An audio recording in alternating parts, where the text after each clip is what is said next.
Chat, it's about to go down. Egg rolling up in here for some fooling around. So sit on back and grab a snack. We'll be laughing at some stupid crap. Been counting down the days to see the chairman's face.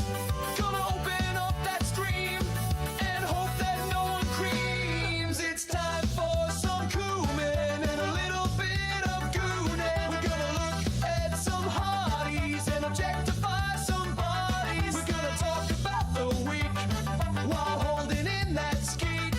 It's time to have some fun. Just clean up when you're done. The CoomCast is now. The CoomCast is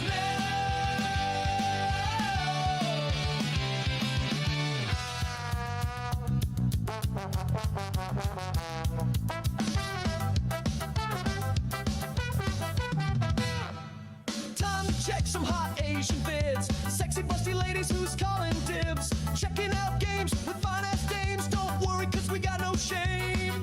Been waiting so damn long to check out something wrong. Gotta watch the show tonight.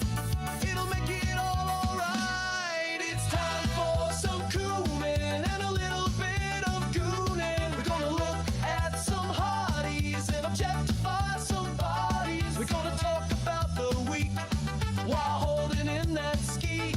It's time to have some fun. Just clean up when you're done. The CoomCast is now. The CoomCast is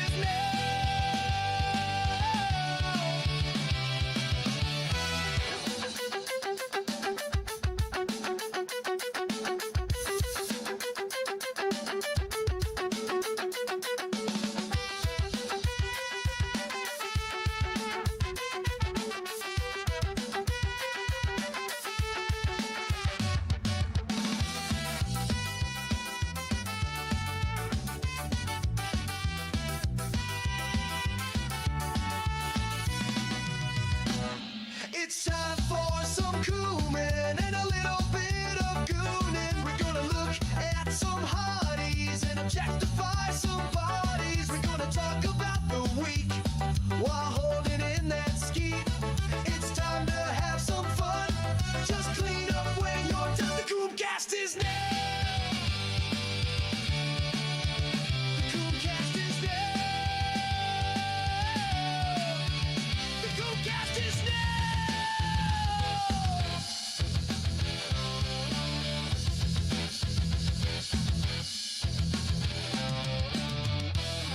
Yo, what's going on, chat room?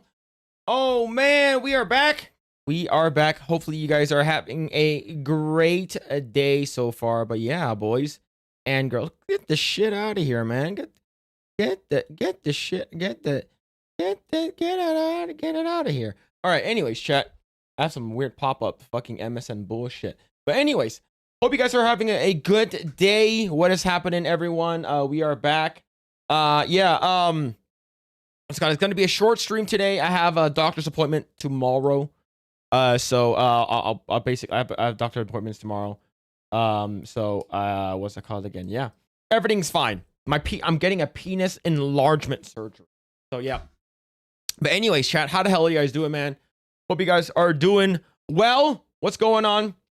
What's happening? Everyone hanging on Kick and Twitch and YouTube. What's going on? What's going on, Epic Mike? Hope you're doing well, man. Yeah.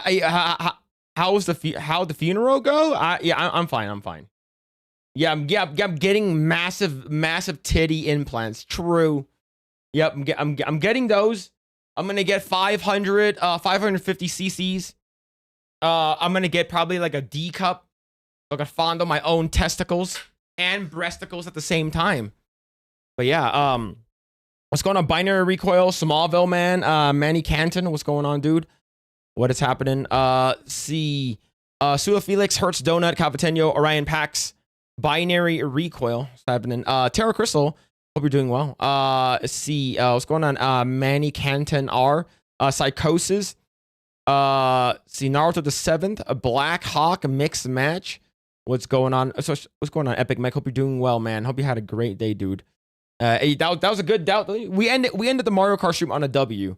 All right, we ended it on a W. What's going on, Hertz Donut? What is happening? Mr. Hardcore Mode. Manny is fine too. Manny Canton R _R. Okay. 1500 cc's? No, like 500 to like 600 cc's is like pretty big already. But like if you're gonna get like anything more than like 6 or 650, like those are really big. Yeah, I'm getting trans surgery confirmed. Yeah, true. But yeah, it's just what's the annual checkup? It's just an annual checkup, chat. What's it called again? But yeah, hope you guys are having a good day. We're gonna have a couple things we're gonna be talking about today. A couple stuff that came out earlier this week, I believe, earlier this week or something like that, that we wasn't able to talk about, and we're gonna be talking about that. What was that? Was that some bits that showed up? I don't know what the hell that was. Oh man, yeah. Manny sent in a kicks for a 1. I don't know what that means. But yeah. It's your birthday. Yo, happy birthday, dude. Happy birthday, man. But yeah, what's going on, gamer? Your new opening with your new tits? True. What's it called? No, that's usually on Wednesdays. We do that. What's it called again? Opening on Wednesdays. But thank you for the kick. Thank you, Manny. Appreciate it. But yeah, we're gonna talk about a couple of things. So we missed like the whole Starfleet Academy stuff. I didn't really get to talk about it here. The teaser for the Supergirl stuff, the Supergirl poster tagline, couple of like Netflix stuff, Paramount stuff, and then a couple of random stuff. Go on, Candy Johnson, we're doing well. Bill's the Lord of Fuda. I can't say that. I'm not that cool. Oh yeah, we're also gonna take a look at this Game Awards schedule, which I have a lot to say about that. And then of course the whole thing with HBO Max and Netflix and stuff like that. Yeah. But hell yeah. But anyways, chat. Hope you guys are doing well. What's it called again? If you guys, haven't like talked to your cousins and shit like that, haven't talked to your siblings in a while and stuff like that, like always be sure to check up on them, is because you don't know when's the last time you're gonna see them. All right, you're not sure when the last time you're gonna see them and stuff like that. Blair White, when is Blair White gonna be on the stream? I'm not sure when that's gonna happen. Well, if I do have Blair White on the stream, you guys will be the first to know. Also, chat, I will not be on Project Eggroll this weekend. So Gray's gonna be running it. Gray is going to be running it. So what's it called again? So be there to heckle him, and hopefully you guys enjoy the stream with me not being there, because it'll be a much better, much more streamlined and straightforward stream, and does not get derailed by my dumbass. Will Gray eat cake? Probably not, unless he gets another $500. Phil does not talk about Sydney Sweeney being in Sports Illustrated. He's super gay. Is that gonna be true? Is that an actual thing?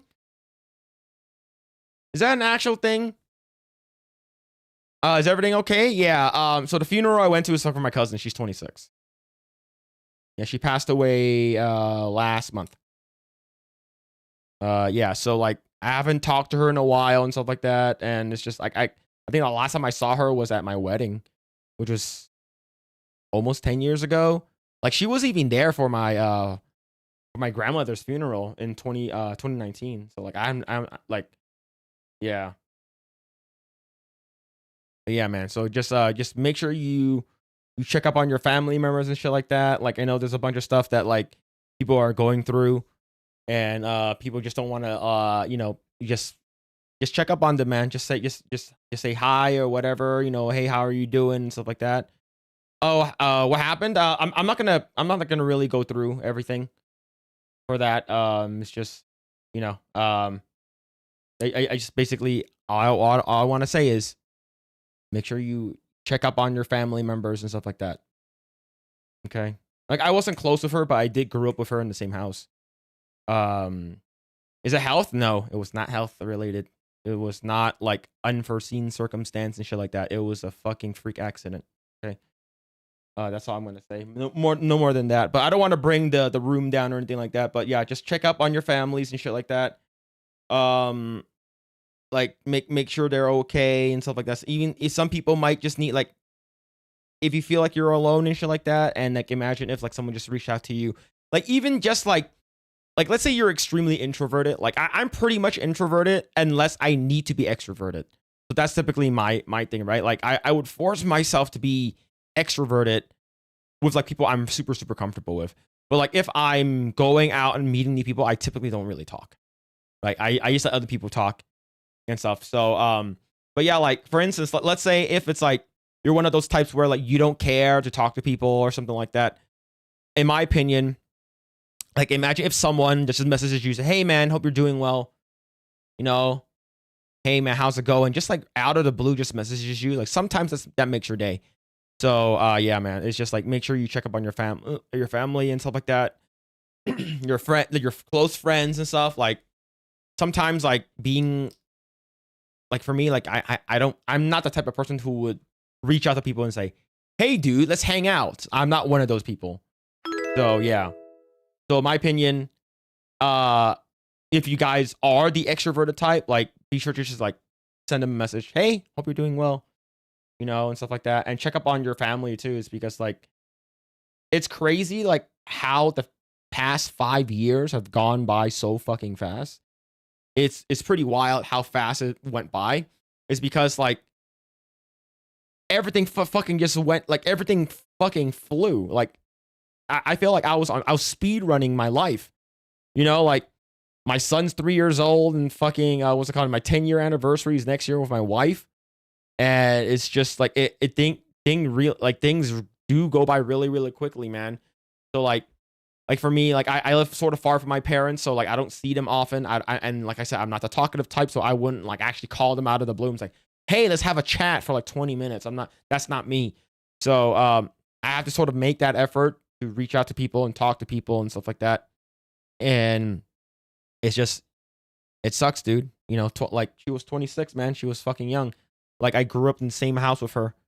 And, so it's, I would say whatever like disagreement that you have, in my opinion, it's not really worth it. Like if you can be the bigger person, like I would definitely 100% be the bigger person, especially if it's someone close, right? I think most of us here are introverted, but sometimes you have to force yourself to be social with people. Sorry to hear, bro. Yeah, it's fine. See, Phil, I went to dentist today. I got to start using the water pick. Hey, you got it, man. Fucking water pick and that shit helps, man. You can buy like an actual legit water pick, or you can buy one of those travel ones, which is the one I use. Yes, yeah, we speed run. Yeah, speed ran since 2020. Yeah, 2020 was 2020 to 2025. Like it's fucking fast. And when you're older, it gets even quicker, right? It gets even quicker. Like I remember when I was young, and my dad was like, "Oh, another year," like this went by so fast, and I had no idea what the fuck he actually meant until I became a dad. I'm like, yeah, this thing that we call like fucking like adulthood, that shit flies by, especially during COVID. And the thing is, like, if you're a kid, you're in high school and stuff like that, you're basically cooked, right? Like you did everything like social distancing, you did everything like virtual learning and stuff. Yeah, it's better than flossing, brushing, brush and water pick. For me, I do like all three. I do brush, water pick, and floss. I do everything. See, sorry Phil, praying for your family. Yeah, what's it called again? We and the thing is that like I haven't seen my aunt and uncle, like the parents of my cousin, probably for like 3 years. No, probably 2 years. And the only time we actually hang out and make an effort to hang out is either during like housewarming parties, weddings, and unfortunately funerals. So yeah. Like I said, man, it's not, if you have any grudges or something like that, and if you can beat a bigger person, I 100% just beat a bigger person. It's not worth it. Chris says, sorry Phil, sorry Phil, God bless your cousin. Yeah. It's yeah, a lot of shit for life, and unfortunately it's just a crazy accident, man.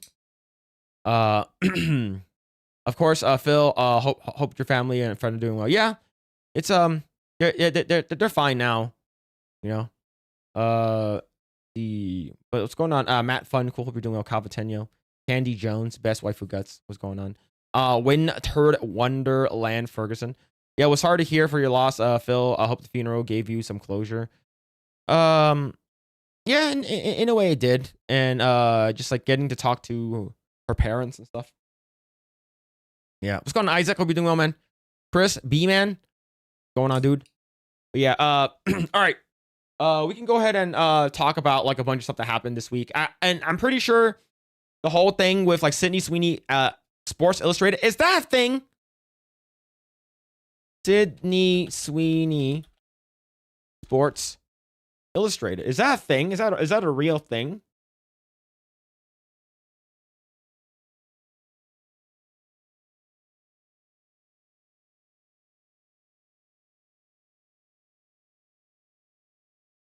So it is. So this is Sydney Sweeney's Sports Illustrated issue featuring Christy Martin, which is the biopic that Sydney Sweeney did a movie about. Now, the real question is that are we gonna get Sydney Sweeney's nice rockin' tits, or are we gonna see Christy Martin's rockin' tits? All right. What like I want to know what is the actual thing right now. Of course,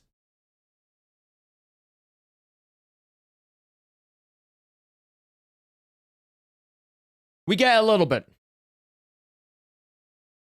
Is this issue out yet? Is this issue out yet? Can you buy this issue?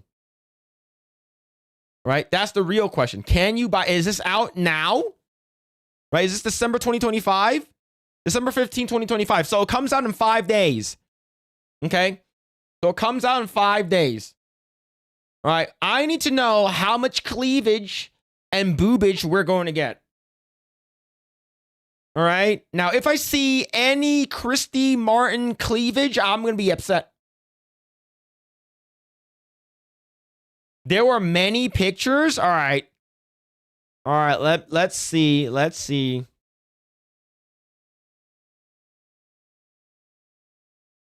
So here's this one. Here's the other one. So here's this one here. So that's the other one. I'm looking for them now.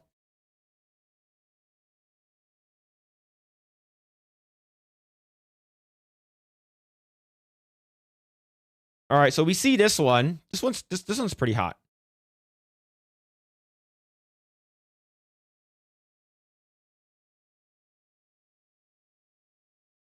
All right, we have this one here. Wouldn't people prefer Sydney Sweeney doing a swimsuit issue? Absolutely, but here's the thing, though. We've seen her naked before. Now, here's the thing. Also, I am fine seeing her naked again. I am 100% okay seeing her naked again. But the thing is that, like, how much photos are we getting? Right? We have this one, right?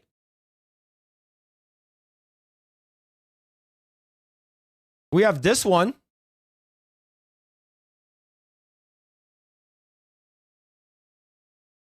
Right, we have this.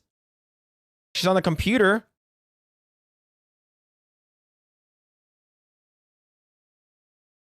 My phone is a 6% unplugged. Then, well, hopefully you have enough to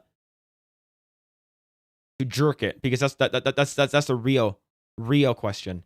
So yeah, we don't have too many photos. We have another one here, but like she's mostly covered up, unfortunately. Right? She's mostly covered up. She's wearing a sports bra, right? She looks hot here. She has nice legs, but she's mostly covered up. But man, I wouldn't mind her beating the shit out of me. I wouldn't mind her beating the shit out of me. Yo, I don't know what it is, but like this like dirty hair, like, oh, I'm gonna fuck you up, and then we're gonna have fucking massive hardcore like sex afterwards. I think that's pretty cool. Right? I think that's pretty cool. All right. But the thing is that like she did sort of make an apology, not apology. So I'm not sure if we're going to get any more boobage from her, but we do know that we're gonna get a lot of boobage from her, right? Like look at these. Look at these. Man, I would definitely need a helmet with her. We're going to be flying off the fucking couch. It'll probably last me like 23 seconds. But I'll be like flying off the couch, shitting like that. Yeah. But yeah. Pretty good. Pretty good. Let's see. What's going on, Mad Frog? Hope you're doing well. Prashan TV. What is happening? But yeah, so we'll see exactly what she's gonna have in her magazine, right? So Sports Illustrated. So she made a video recently for Sports Illustrated. I don't really care too much about that. And this is, it's like she's not doing like a summer outfit for Sports Illustrated, unfortunately. It's not a summer outfit. It would have been better if it was a summer outfit. Right? It would have been 100% better if it was a summer outfit. Right? Imagine if like we got something like this, right?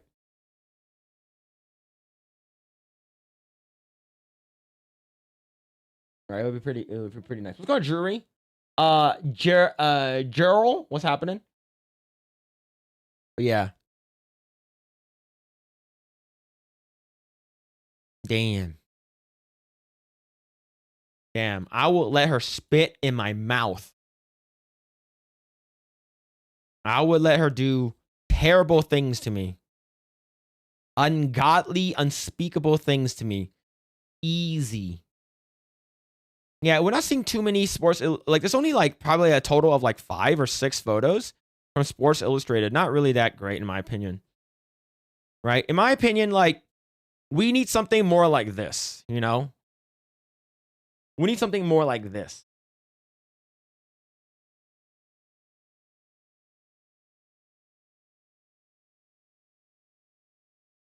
Now, this is not Sydney Sweeney.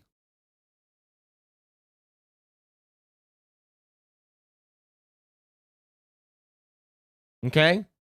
This is not Sydney Sweeney, but this is another girl. But I'm not here looking at her. I'm here to check out the memories, okay? But yeah. We need Sydney Sweeney to do a summer issue. A summer issue of Sports Illustrated. Not any of these boxer stuff. Like and the thing is, of course, like the first, you go on to X, the first thing you type in Sydney Sweeney is literally like you see her tits popping out, right? Side boob and under boob is way too OP. Yeah, definitely like epic OP-ness. Don't trick us like that. That's not Sydney Sweeney. She's not this tanned. Okay?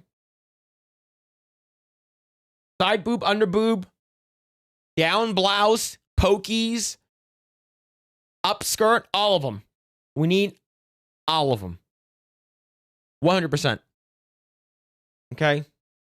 But yeah, we'll see the entire thing, but it looks like it's not anything too like crazy though, unfortunately. We're not getting anything too wild. She's almost like covered up the entire time. She's basically almost covered up. She has some cleavage, and that's about it, right? Epic Mike couldn't handle Sydney Sweeney. Well, I'm not sure. I'm not sure how well you can handle, but you saw him take down that cake, though. He put that cake away. Yeah, we're not getting too many photos of Sydney Sweeney, unfortunately. Like, even on TMZ, we don't get a lot. You're not getting that much. But yeah. Men's health? Jeez. See, every angle must be covered. No stone should be left unturned. Yep, true. Picture of Sydney holding her boobs while getting makeup is done. Oh, yeah, I saw that one. That was in the Discord. Yeah, I saw that one. That was like there was a guy. There was like 3 girls. Like you're talking about this one, right? You're literally talking about this one, right? She's basically getting her makeup done, right? She's holding her boob up. Yeah. True. That's a good one. That's a very nice one. But like I said, it's not like we haven't seen the goods before, right? It's not like we haven't seen.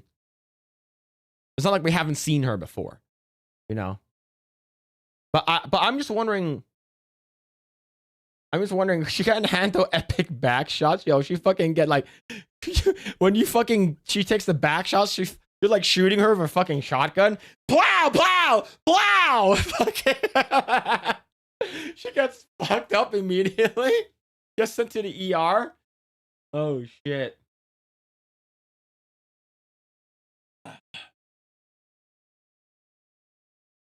But yeah, man.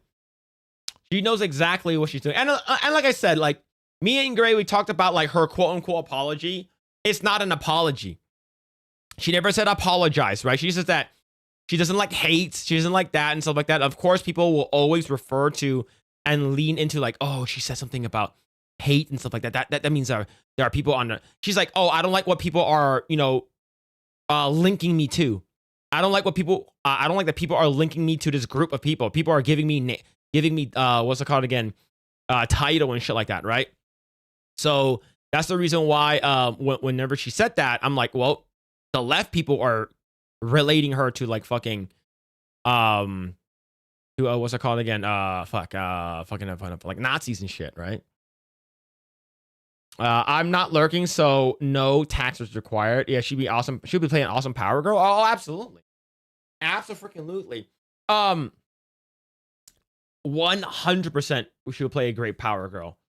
But will they let her? Will they allow that to happen? Yo, imagine if you were making Christmas cookies or like holiday cookies or something like that with Sydney Sweeney, and then she's like, "You're piping it wrong. Let me pipe it for you." And she jumps onto the countertop, takes the piping away from you, and starts piping. Yo, she can lay me out. She can pipe me all day. I probably won't last more than like 17 seconds. But hey, that'd be pretty good. That would be pretty Asian supremacy. I wouldn't say that. There are a lot of us. Mind you. So you guys can run now, but sooner or later, we're going to hump you. And like Russell Peters said, in the future, there isn't going to be any whites. There isn't going to be any blacks. Everybody will be a shade of beige. All right? There are literally billions of us. All right? So you guys can run all you want and stuff like that, but in the future, it's going to happen. Right? I'm not saying it's tomorrow. I'm not saying it's going to be next year, but it's going to happen. Like there's a reason why there's so many interracial couples, especially people like passport bros who go to China, Japan, Korea, Vietnam and shit like that. Getting into them yellow fever and shit.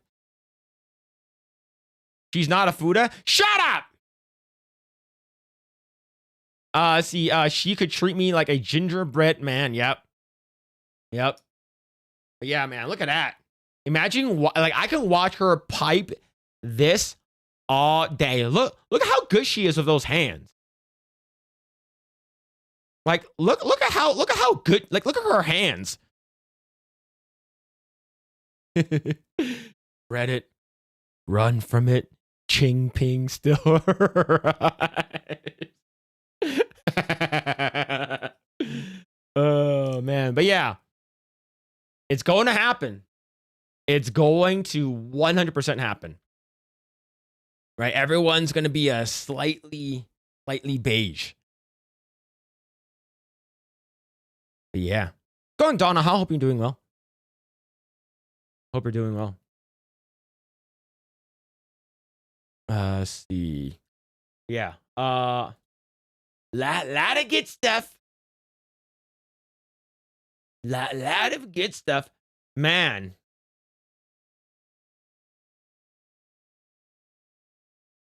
Yikes.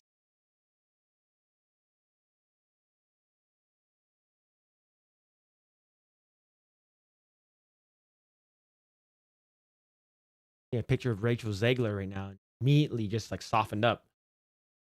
There's a big negative bueness. That is a big negative bueness. All right. Let's see. All right, so chat. Hope you're doing well.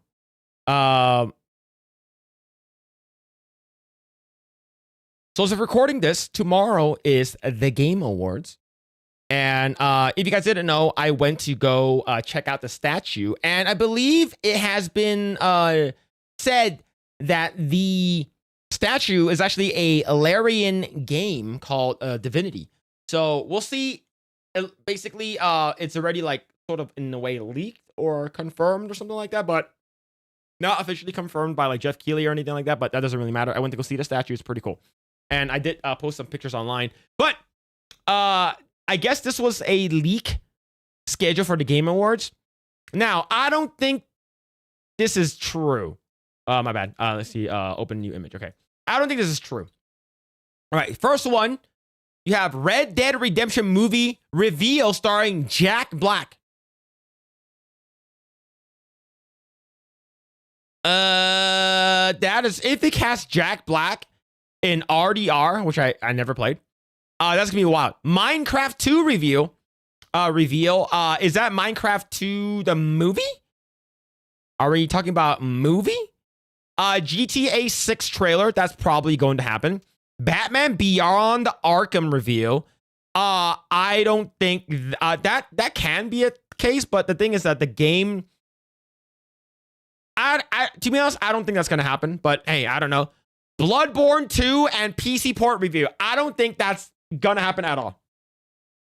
That would be crazy if that actually happens. Okay. Hideo Kojima, of course, he's going to be there. New Quake game review. I don't think so. Master Cheeks is executed live on stage. Yeah, I don't think that's the case. I don't think Master Chief is going to get executed live on stage. Devil May Cry 6 reveal. I don't think so. Titanfall 3. I don't think so. Transformers Hero Shooter reveal. I don't think so. Katana Zero DLC release date and reveal. No. Goner Bait, not Gooner. Goner Bait Gotcha game reveal. No. TES 6 trailer 2. No.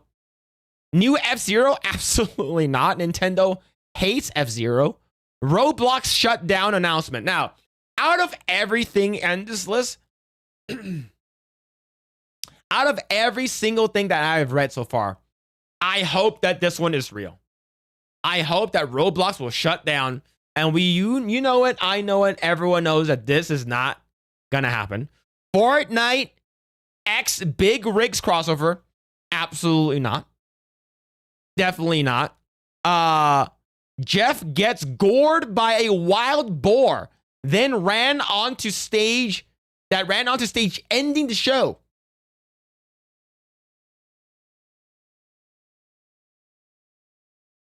So Jeff Keighley is going to plan on his own death tomorrow. Yeah. We all know that that's not going to happen. Now, the things that we do know are for sure going to happen with Hideo Kojima. Now, what's true here, right? A GTA 6 trailer. Yeah, we're probably going to get another one. Hideo Kojima will be there, of course. Other than that, that's about it. Maybe another Gooner Bait Gacha game review, maybe. But other than that, it's like you get 2, right? You're gonna get 2. Maybe Minecraft 2 movie, but the Minecraft movie just happened, so I don't think they're gonna have another one unless they just drop like the title. But I don't think that's the case. It might be next year if anything. So I would say GTA 6 and Hideo Kojima are the only things that's like credible. That will happen for sure, right? But yeah, am I looking forward to the Game Awards tomorrow? I think the only things I actually really care about are the trailers. I think the reviews, the trailers, the announcements, world premiere, right? Like all that stuff. I want to see what the new games are coming out. When are they coming out? I want release dates. Now, of course, we know that Clair Obscur Expedition 33 is completely going to sweep the entire thing. I would say they were nominated for 12 things. So remember that Lord of the Rings, Return of the King swept the entire Oscars that year. With every category they were nominated for, they completely dominated. So I think that's what's going to happen for the most part with Expedition 33. Now, I think player's choice, I don't want Arc Raiders to win, because if Arc Raiders win, we're not going to hear the end of it from the first-person shooters or the third-person shooters. Now, granted, I heard that Arc Raiders is really good. It's a really, really fun game. But I don't think... I think it might win that category, but I don't want it to win because I don't want Shroud to win. All right? But overall, we'll see what's going to happen for tomorrow. We'll see. But yeah, like I would like to see more for like Zhongkui, Black Myth Zhongkui. I don't think we're going to see any of that. But yeah, maybe more like maybe Stellar Blade stuff. Maybe a Stellar Blade I don't know. Maybe Black Myth Wukong, because we do know that there's an expansion coming out or something. Or we'll see though. Another Gacha FPS PvE shooter with big tits. Let's go. Yeah, for what I've seen, Arc Raiders, it's always like third-person version of Destiny. Yeah, is it fun? I heard people saying it's pretty fun. Irish Skywalker with the 499. Thank you, man. Appreciate it. Thank you, yo. Like I said, whenever people super chat, whenever people gift subs and stuff like that, I really, really appreciate it. I really, really do. I read as much as the comments as I can, so you guys don't need to super chat or leave messages or even like become a member or anything like that. I just want to let you guys know, like financially, I'm fine. I'm fine, right? So especially right now with the whole holiday season coming up, with the whole things that like you guys can just save your money, and but I do really, really appreciate that you guys are generous enough to give someone like me your hard-earned money. But Irish Skywalker with the 499. Phil, good playing Mario Kart with you tonight. Have a good evening. Keep up the good content. Hail to you. Yo, thank you, Irish Skywalker. Thank you, man. I appreciate it, dude. But yeah, you guys don't need to give me any money, okay? Like, I really appreciate it, but like, you guys don't. I literally just do this shit for fun, right? And if I get monetized and stuff like that, and I get paid and stuff like that, that's great. But I'd rather have like YouTube give me the money versus you guys give me money. It's practically the Division in a Dark Zone's Arc Raiders. Oh, okay.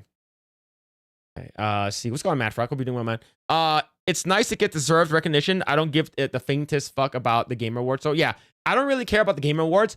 I care about the announcements. It's sort of like I'm not a football guy, okay? I don't watch American football. I know the gist of it. I know enough of it because I did play like two-hand touch. I did play football, like sort of just as an extracurricular activity when I was in middle school. But like, I'm not into football. Would I watch a game? Like, would I watch the Super Bowl for the football stuff? No. I would watch it if the halftime show is good, and I watch it for the commercials. That's all I actually care about. I don't really actually care about the sport by as a whole. So when people ask me, hey, man, do you want to do, like when Jeremy asked me, hey, do you want to do fantasy football? I'm like, I would do it for fun and so I can have fun with you guys, but I wouldn't do it myself. It's because I'm not tied to anyone, right? Like what Brett Favre and Peyton Manning or whatever. I don't know any other football players. That's it. That's it. Smeg says with the 10. Fuck you, Phil. Take my shitty money. Thank you, Smeg for the 10. Thank you. Appreciate it, man. I really do. I really do. But yeah, like I said, I would use that money and buy yourself like gifts and stuff like that. Buy your family, friends, and gifts and stuff like that. Like don't feel like you need to super chat or donate or anything like that. Okay, chat. Just wanna let you guys know. Manny with the 1 kick. Thank you, man. Appreciate it. Thank you. Tom Brady. Yes, Tom Brady. Yes, I do know Tom Brady because I remember they said that like he was supposed to he's married to like Giselle Bundchen, and like he literally like retired and came back and retired and came back. So yeah, I do know Tom Brady. Phil ignores your comment. He's worse than Epic Mike. No. I see your comment. I just choose not to read him. This doesn't mean that I ignored them. I just choose not to read him out loud. He's Asian. He actually said, take my shitty money. That's wild. I watched 6 different versions of Christmas Carol for this month, and I have 6 more to go. Damn, that's a lot. Is the Jim Carrey one good? I know that the Muppet one's good. Is it Jim Carrey one? Yeah, shut up and make more rupees. Giselle Bundchen and their daughter. Like all I know is that Heidi Klum's daughter is fucking stacked. Right, Heidi Klum has massive titties, but have you seen her daughter?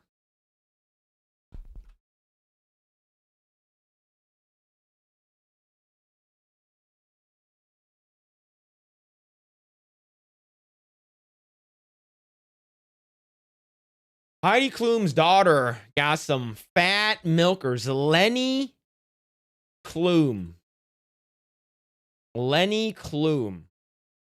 got some heavy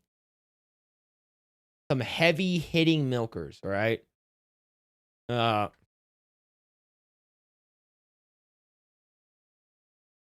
I was like, who is this girl with the massive milkies? Who is this? And now I was like, oh, it's Heidi Klum's daughter.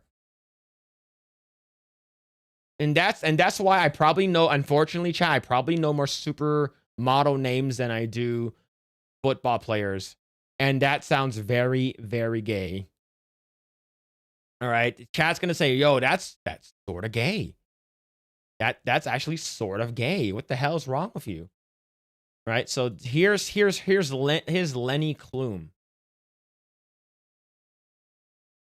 Lenny Klum. Let's see. Smegheads with the 5. Stop grifting by asking for no money. This won't work. Thank you.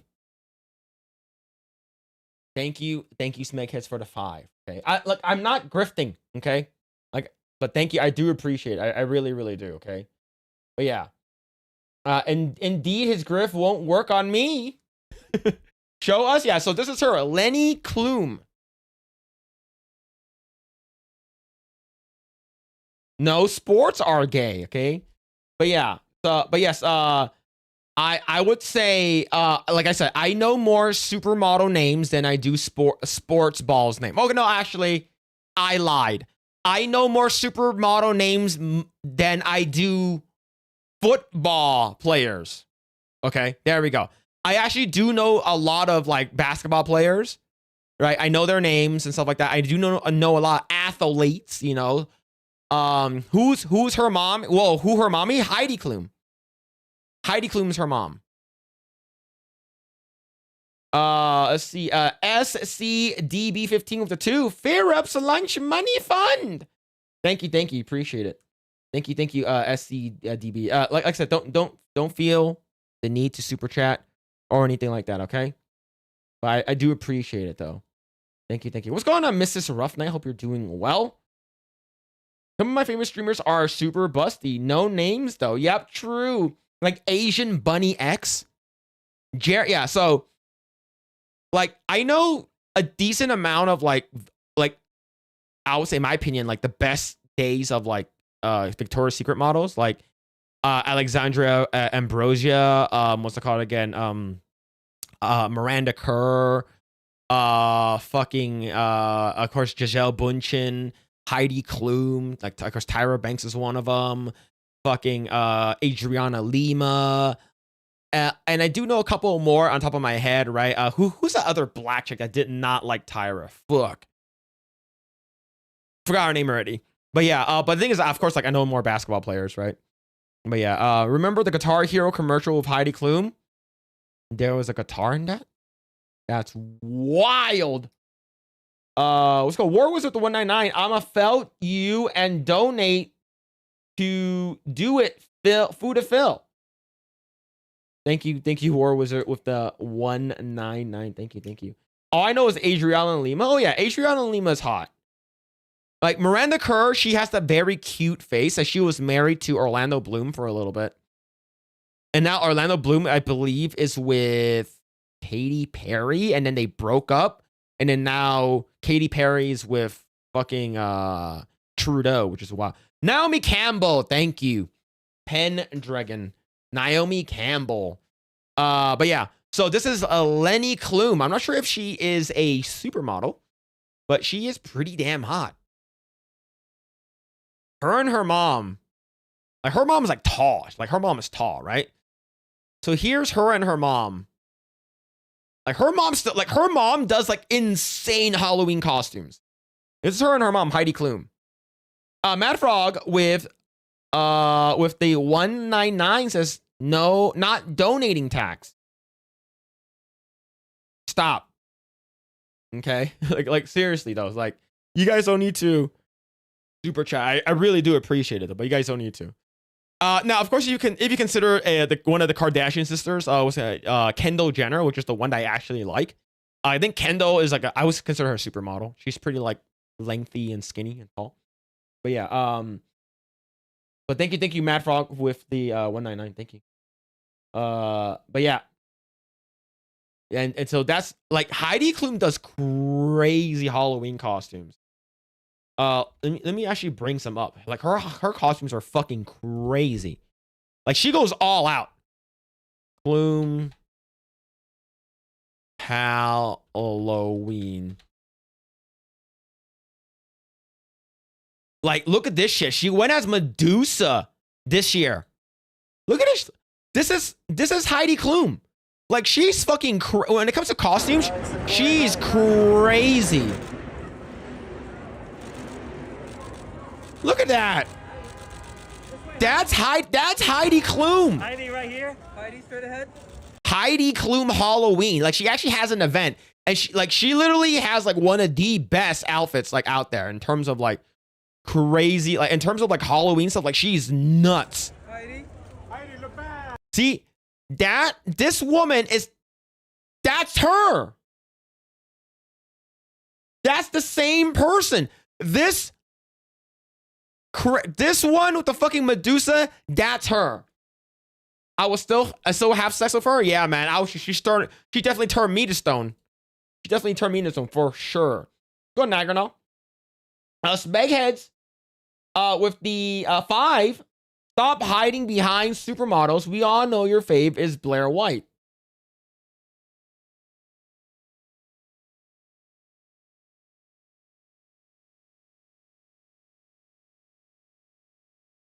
No. That is not true. That's definitely not true. But yeah, look at that. Look at this shit, man. Like that, like, look, those tits are pretty nice, but that is a legit, like she goes all out. Like she goes like all out for Halloween. Let me see if there's a couple other ones I shoot. Okay. So this is Heidi Klum.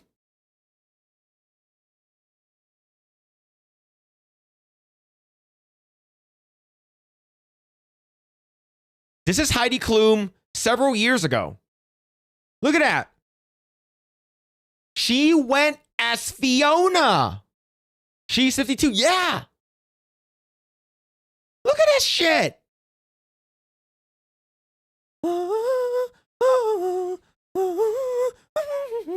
Look, that is dedication, man. She went as Fiona, and then she went as a werewolf. And this is the Michael Jackson one. This is the fucking Thriller werewolf looking thing. He's like,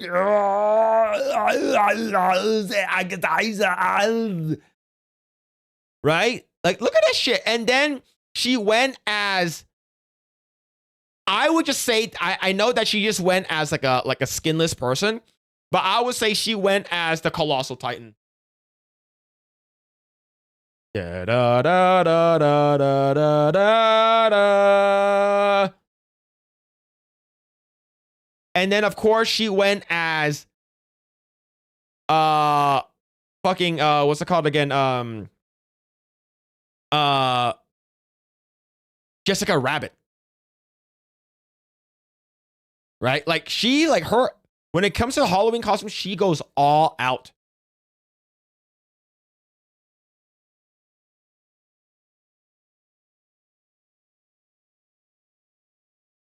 She goes all out. Yeah, I'm looking at some of her Halloween ideas and stuff like that.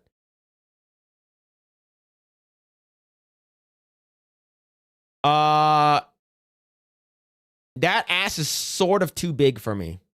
I like fat asses, but that one's a little bit too big. I know that's Coco. And is that iced tea? Yeah, oh yeah, Coco and iced tea.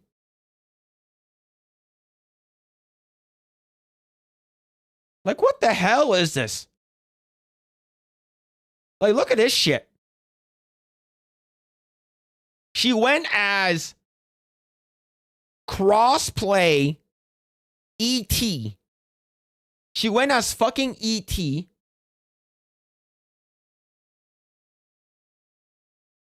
She goes as a giant peacock that's like, she has a bunch of other people as peacock. She went as my weird looking penis. It's like a dune worm or something. I don't know what the hell this is. An earthworm, right? And then she went as this like weird like fucking future robot thing, and she went as like and then she went as this like crazy like it could be what's it called? How would I say it? It probably looks like sort of like a fucking Hellraiser outfit. Yeah, she goes all out when it comes to, what the fuck is that third one? That's a penis worm. I don't know what that is. I don't know what that is. A penis worm? But yeah, she when it comes to Halloween costumes, she goes all out. It typically is like, oh, let's see what Halloween costume she's going as this year, right? It's pretty wild. Pretty wild. She got some nice honking milkies too.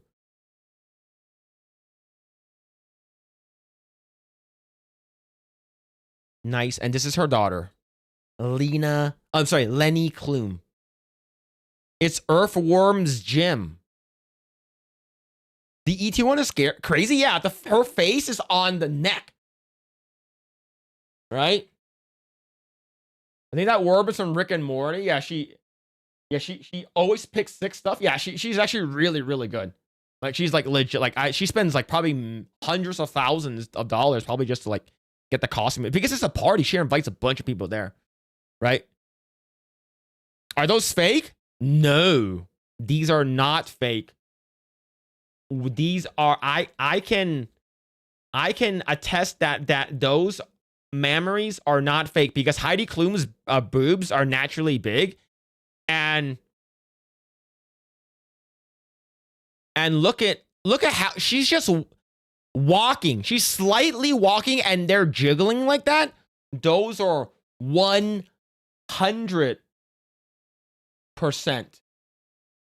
real. She's just walked. She took a step and they jiggled a lot. All right. Earthworm Jim is an old TV series. I know what Earthworm Jim is. It's also an old video game. I used to play it on the Super Nintendo. But yeah, just taking 2 steps and her boobs jiggle like that. Fake boobs do not jiggle that much from 2 steps. I tell you what. I tell you, this is her daughter, Lenny Bloom. Matter of fact, with the 499 on Tuesday on Teenage Mutant Ninja Turtle, there were 2 super chats about Fudas. Shame you weren't there to answer Beardle's questions about Fuda. Fuda, Shadow was there too. Yeah, I saw a little bit of it. I wasn't able to go because I was at a funeral. So yeah, unfortunately, I was at a funeral. So yeah. On Tuesday, Teenage Mutant Ninja Turtles. There's 2 super. But yeah, I watched the series first. Yeah, I watched the series first, and then I watched the and I did play the game though. I did play some of the game. Time to play the game. But yeah, I'm looking at pictures, more pictures of Lenny. The Lenny Kloom. Yeah, she's cute. And it's like she's super skinny too, right? Like, look at this. Like she's like the thing is, I wish she ate more. Like she has nice frames, but like I think she needs to eat more.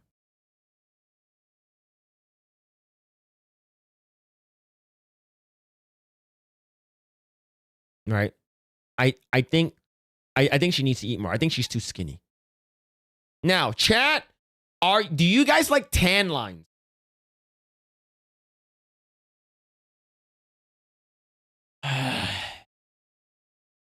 War Wizard with the 199, Hunter Schafer or Blair White? Bill, which one?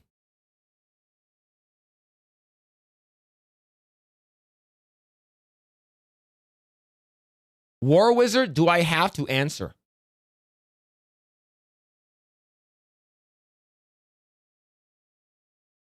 Can I say none of the above? Can I say no? I'm not going to answer.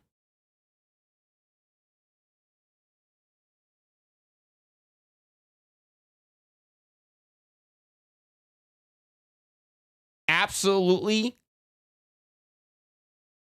I have to answer.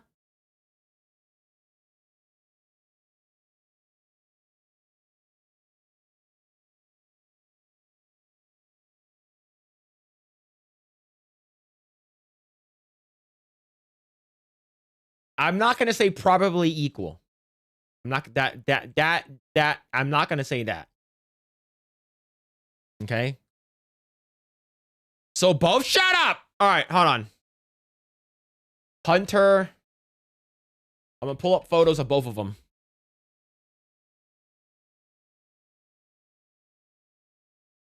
I'm going to pull up photos of both of them. Both.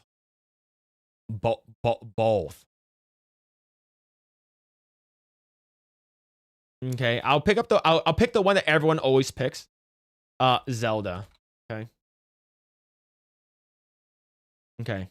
All right, and then I'm gonna bring. Unfortunately, chat, I have to bring up a photo of Blair White.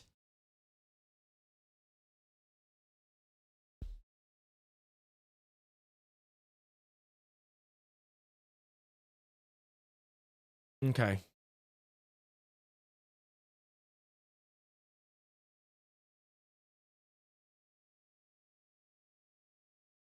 Now let me see.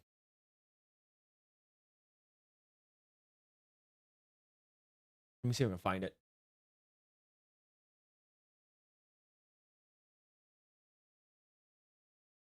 God. I'm trying to look for the exact photo. All right, found it. Here we go.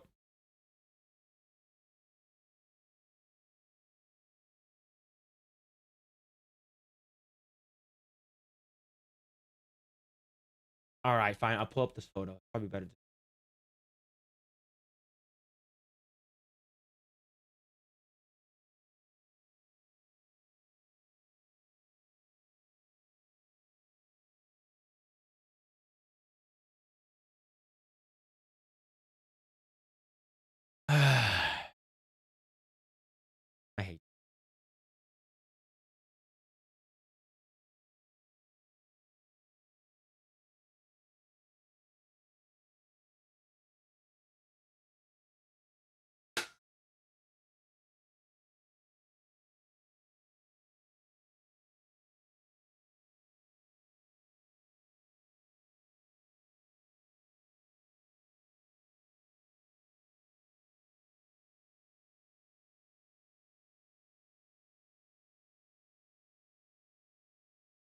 So, Phil's girlfriend, ban him. Ban Vexsphere from the chat. Get him out. Get him out. Okay. Now, we all know the correct answer, if possible, if it's possible to pick none, would be the actual thing. These now, chat, if you guys don't know, if you guys are new here, there are 3 men on camera right now, including myself. There are 3 men on screen right now, including myself.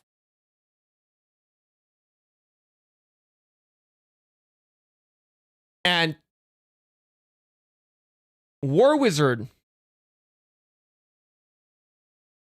asked Hunter Schafer or Blair White. And Blair White is the one with the gun. And Hunter Schafer is the one that's on the left, okay? Yeah, ain't nobody's gonna be voting in that poll, okay? Everyone is gonna abstain from voting, okay?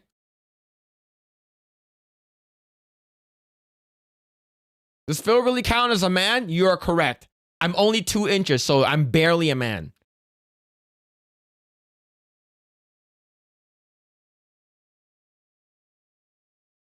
I will make a poll. Which one? Hunter Schafer, Blair White.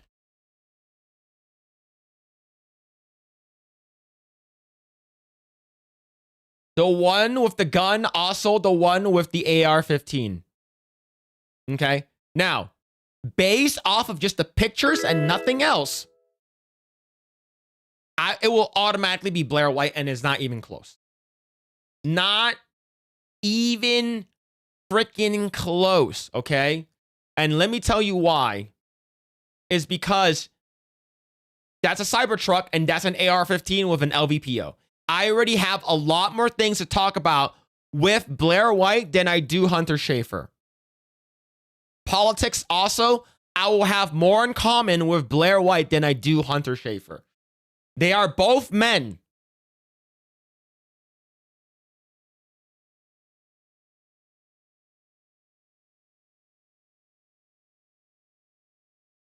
They are both men. Whoever votes is a degenerate. Phil, any other photos? Do you want me to bring up another photo of Hunter Schafer? Because I will. I will 100% bring up another photo. Do I get this? Do I get the Cybertruck and the AR-15 if you go with Blair White? Sure. And trigger discipline? That's pretty hot. Man at the sausage? Ban him. Ban. Why is Vexsphere also in 2 places at once? Ban that guy. Get him out. The question is, are you the catcher or the pitcher? Are you big spoon or little spoon? Nobody, shut up. No one cares about that. Vexsphere sounds like a smart guy. Ban that guy. Do you have to say, no, these are what I found these on Twitter. Ban Vexsphere. Get him out. Yeah, it's not loaded. All right.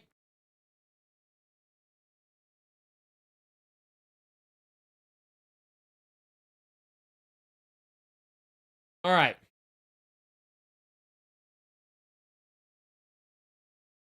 He has a longer magazine than I'm used to. You have to cuddle with the cyber. Yeah, okay. You have to cuddle in the Cybertruck. Imagine if Steph shows up right now. No, there are not a lot of women watching this stream. I'll tell you that, okay? It's typically like 1 or 2 at most. All right? Nobody wants to watch this degenerate streamer. All right? You guys know I'm a fucking degenerate. And the fact that you guys are still... The fact that we have overall more than 80 people watching this channel right now is absolutely insane. All right? You guys are crazy.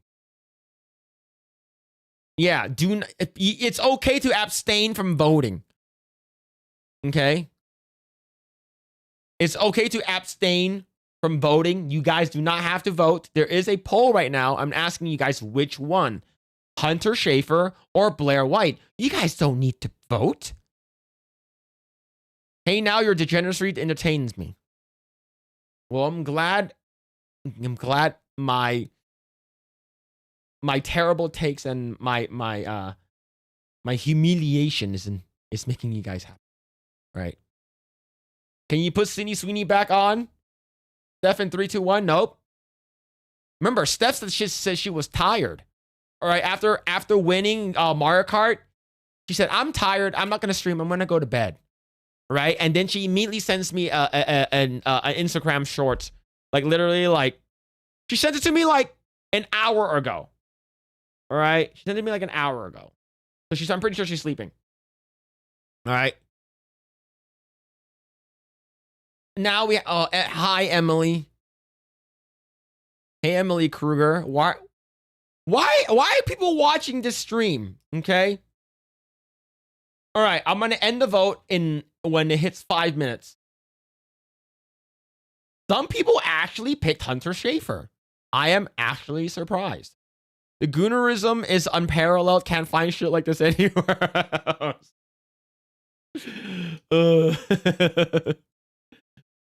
Oh, all right. So yeah. Yeah. You were on my feed. No, you guys didn't have to pick it. You guys didn't have to click on the stream. All right? You guys didn't have to click on the stream. You guys are crazy. I accidentally clicked, but here I am now. What's going on? Brain damage, autist. Hope you're doing well. Hope you're doing well, Chaz. All right. Ending the poll now. It looks like we have 76% Blair White and 24% Hunter Schafer. Okay. So this is worst. This is worst poll ever. Darktooth? Yes, 100% the worst poll I've ever made. Okay. These are both men. Phil, how did you vote 25 times? You have 25, what's it called again? Fake accounts, all right? I'm view botting my own account, chat. But yeah, this is crazy. This is the person they wanted to play as Zelda in the live action Legend of Zelda movie. You clicked bait with big boobas. Here, look at that. There it is. This is the Lenny Klum. This is Heidi Klum's daughter. There it is.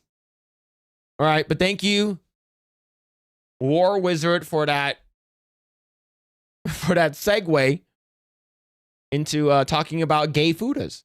25 gay guys in your chat cultivating a different type of viewer. Yeah, probably. Looks like there's a bunch of questionable people in here. 100% Shaggy Tits. How is she flat? What are you talking about? Vexfear says that she's flat. I'm not looking at her face. I'm looking at the boobage. I hope those aren't fake. These are not fake.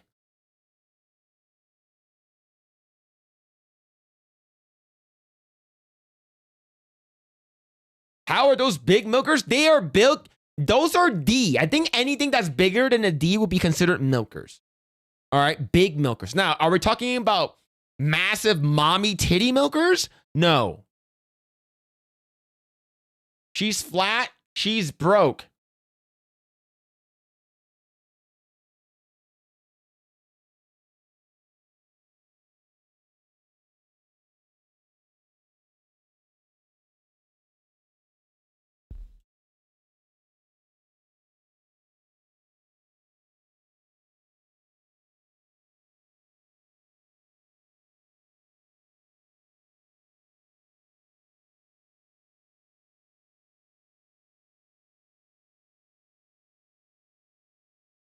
You guys happy?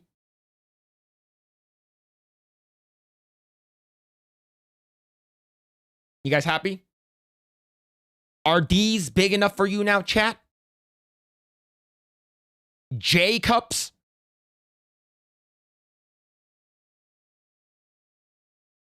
Are these J cup Japanese titties big enough for you?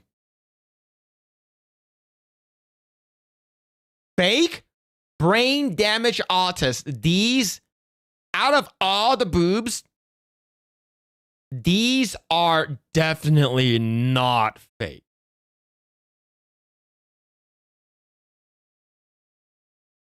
There's a reason why her nickname is J Cup Tanaka.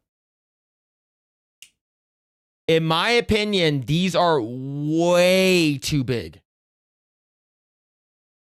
I think triple D's would probably be like the biggest I would go for personally. Right? Now, it doesn't mean that I don't like looking at them. Okay? It doesn't mean that I don't like looking at them. Okay? Like I like what's it called again? I like looking at big jugs. I like looking at giant breasts. Okay? All right? But if I was like here's the thing, they're so big that other guys gonna be checking them out all the time. These are just right. God damn. Phil found a Korean with Down syndrome. This is not a Korean. This is a Japanese. Phil likes big wieners, not big boobs.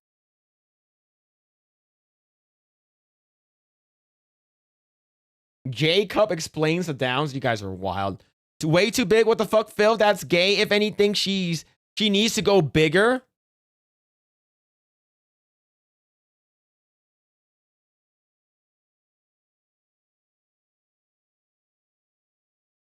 You want triple D or E cups? I think E cups are like.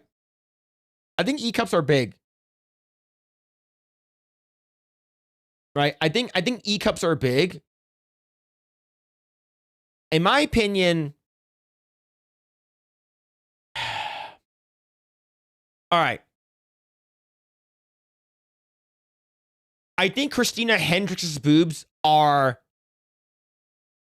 All right. Christina Hendricks' boobs will probably be the biggest I would go with. Put on Anri Okita has gained a lot of weight. But her boobs also got very, very big. Her boobs got massive. Like way, way big. But yeah, I would say Christina Hendricks' boobs will probably be like the biggest I would go with. But the thing is, Christina Hendricks is also tall. Right?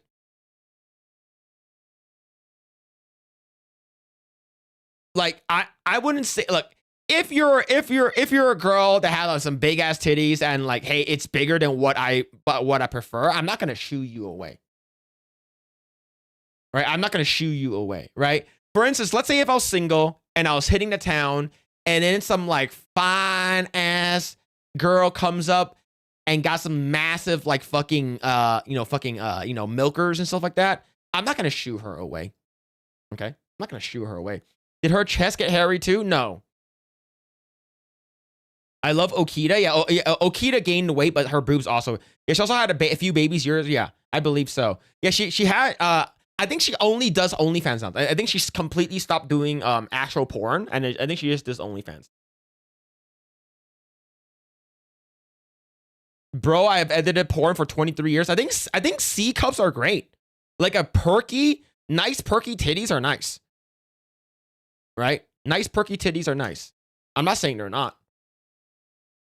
Like some C cups are nice. Some even small B cups are nice. Look, to be honest, I like all sizes of breasts. Right? Is Tanaka still single? I don't know. Hendricks is triple D. Yeah, Hendricks is big. Right? I didn't know her. I thought they were bigger, to be honest with you. Like, have you seen, like, Christina Hendricks' boobs are. Like, the crappy thing is that we have never seen them.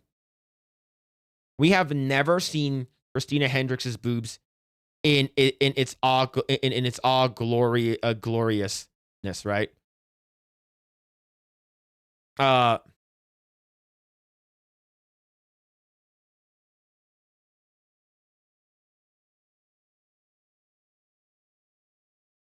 yeah. All boobs are, yeah. To be honest with you, yeah, all boobs are legit great. I just wish that we were able to see Christina Hendricks' massive milkers. Okay? Like she is like the definition of bombshell.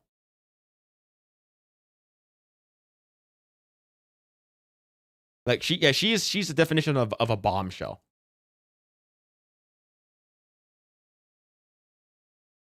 Yeah.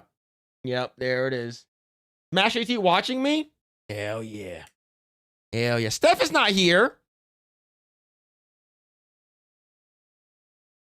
Don't lie, chat.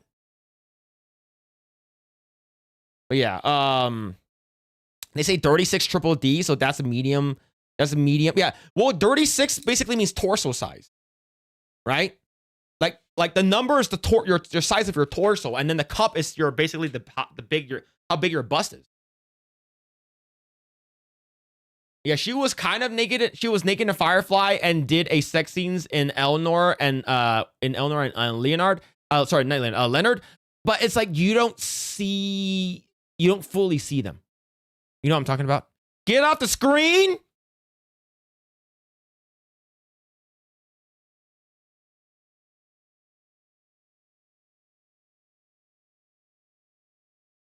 No, I will not.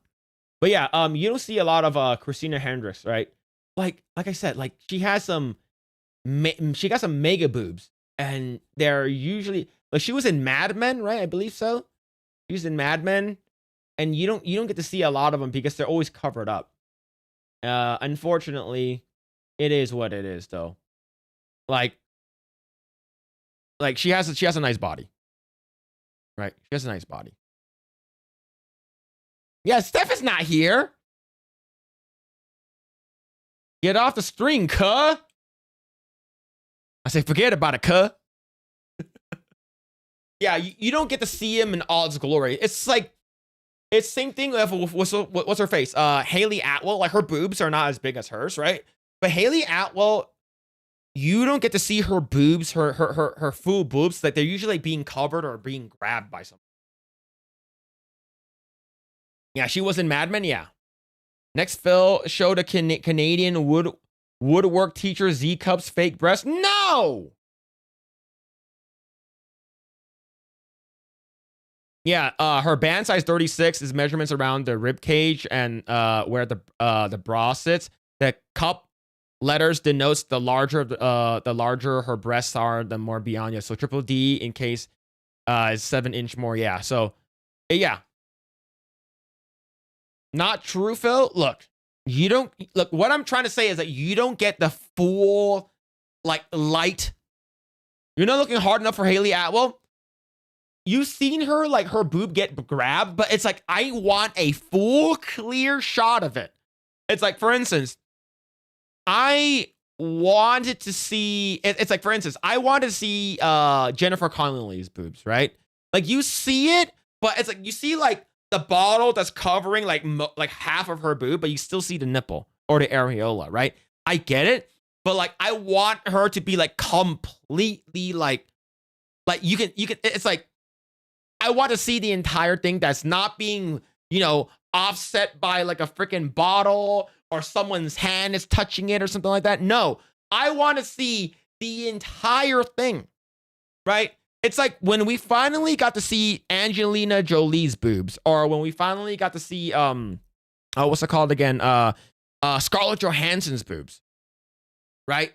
That's when you're like, oh, that's how they fully look like, right?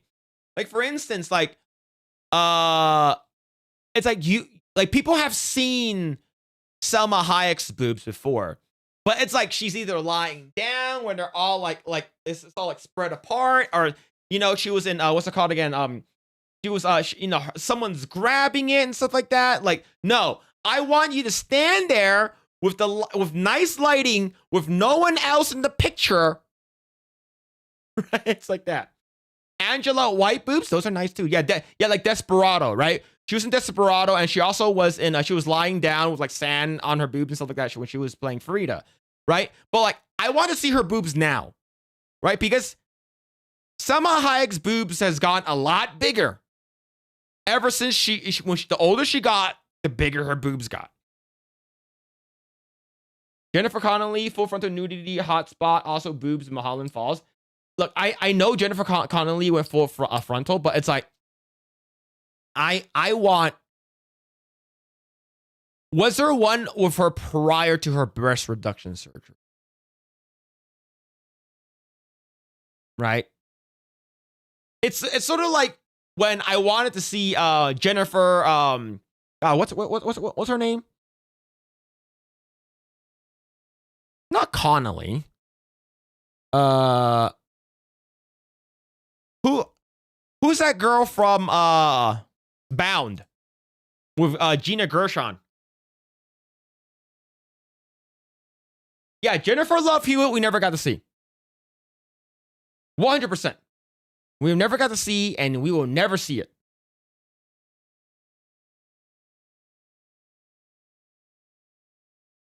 Aniston Lawrence? No, we've seen Aniston's boobs, but it's more like in a cut scene, like, right? It was more like, oh, they zoomed out on her boobs and stuff like that. Lawrence, we got to see her boobs during the fappening, and she also did full frontal, right?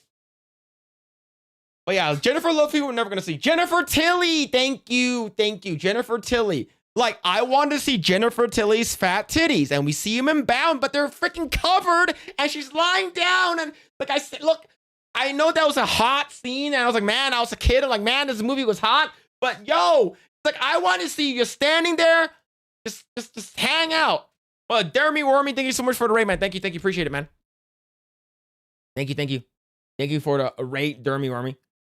Check out Jennifer Connelly and Rocketeer. Granted, she was about 19, but that was the last time I saw her pre-breast reduction. Yeah, and she got the breast reduction.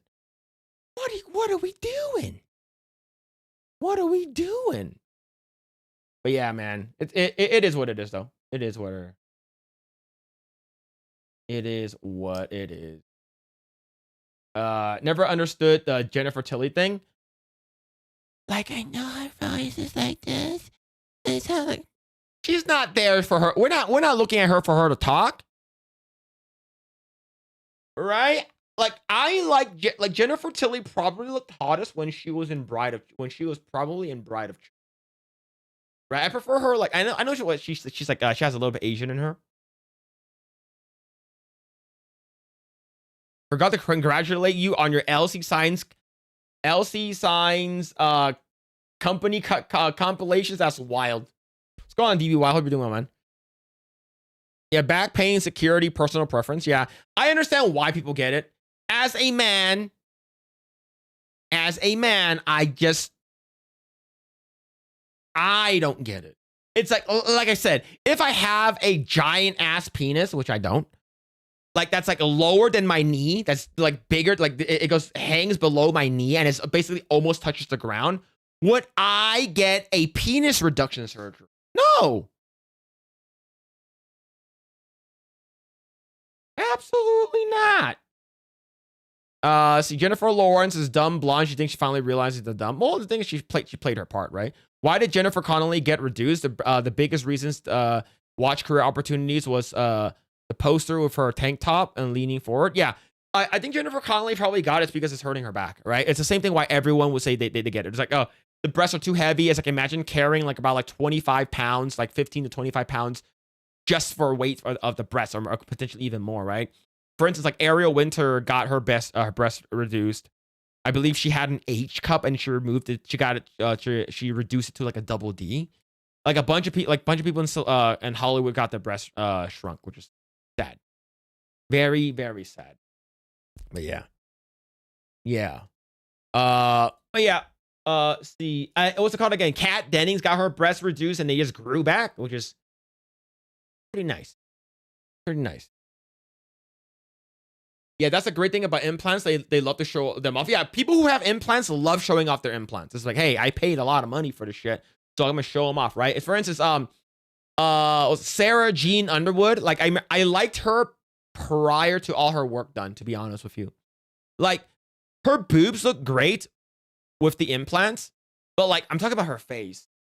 Like, Sarah Jean Underwood, like, she got a lot of work done on her face. I remember I first saw her on like Attack of the Show on G4. I'm like, oh, who's this cute blonde chick, right? And then like you see her now, and it's like, well, that's a lot. She got a lot of work on her face. Like I said, I'm fine with breast implants. If you guys have breast implants, I'm fine. I don't really care, right? As long as the breast implant looks good, like I don't really care, right? If you guys have natural breasts, that's even better. But like, she did so much work on her face. It's just like, Land talks about her implants every stream. I'm pretty sure they do. I'm pretty sure people who have implants will like always talk about it. See, Philip, I say you say you wanted to see Hendrix sweater puppies. I dropped a pic in Culture Channel. Is this a fake?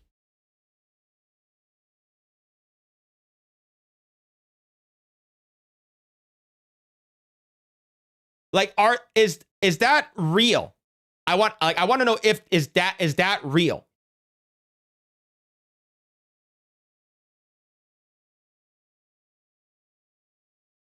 Many women destroy their face. Yeah, I don't know why they do it. Haley Steinfeld's 29.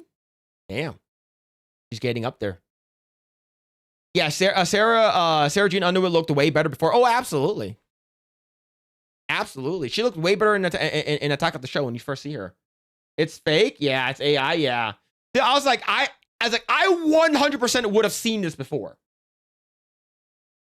Right? There is one where it's like a person saw a picture of like a picture of like some big boobs, and they compared it to like her boobs and stuff like that, and actually like drew like lines on it where the veins and the stretch marks and stuff like that, how that would work.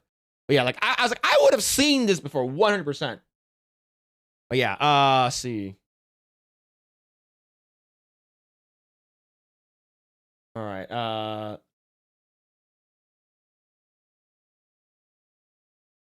right. I saw Carrie, Sarah Jean Underwood when she debuted. I hate G4 TV and how they ruin it. Oh yeah. Absolutely, it sucks. It sucks. Big ball sacks. I tell you what. All right. See. All right. Let's go ahead and actually go through some topics now and get that shit out of here. All right. So,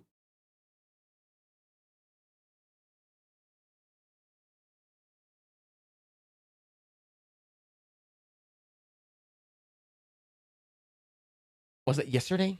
Day before yesterday? A couple of days ago. I forgot when. But they showed the teaser trailer for Supergirl, I believe earlier this week or last week. I forgot when. I wasn't here because I had a funeral to go to. And I didn't see it yet. And I guess today they dropped the poster. And I do actually want to watch the teaser. It's like a 10-second teaser. So this is from James Gunn. Teaser trailer this week. So yeah, so this is a 10 seconds. It looks fine so far. Well, let's see.